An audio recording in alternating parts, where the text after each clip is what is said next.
Hello guys, good evening everyone. Nagluto tayo ngayon ng gyoza.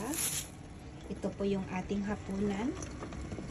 Ayan po ang gyoza.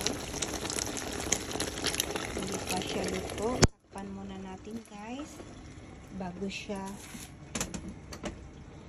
natin siya ukbon ulit, mamitas muna tayo pitasin mo muna natin yung ating tanim na lettuce. Ayan po yung ating tanim na lettuce mga kalalag. Fresh kayo siya guys.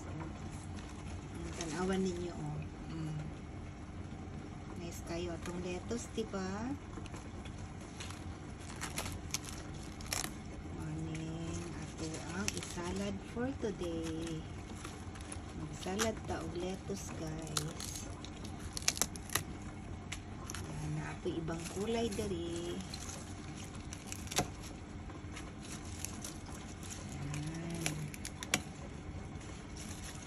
Maning ato ang taon-tao karne, kailangan na ay lettuce.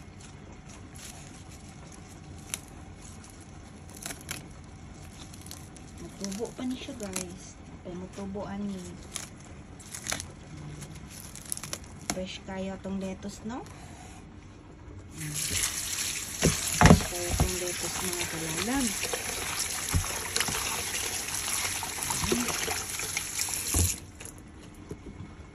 And then, ano na yung nabilin sa itong lettuce. Bunato ang ato ang gyoza.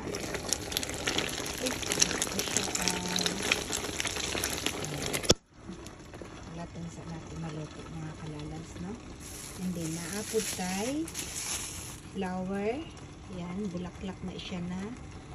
For Japanese is nanohana. Nanohana, wala po ni sa atin. And then ako lang po siyang gibutangan og bacon. Ito lang na siya guys. Yummy na po to. Hindi na po siyang gibabad og katakuriko. Katakuriko, that means is ano ba to sa atin? Cornstarch. Ang katakuriko po for English ay cornstarch.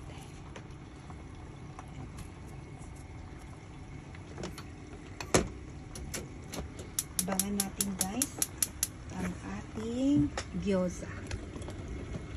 Ituin mo natin ang ating gyoza, no? Inawin nyo kung malila ba siya. Malamit na ba ang ating gyoza?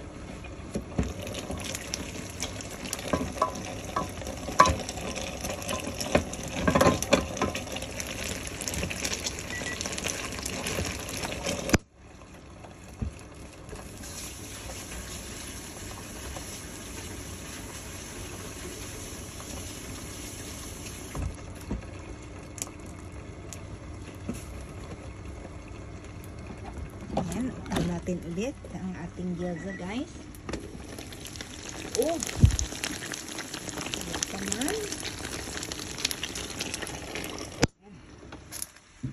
Thank you for watching guys. Bye!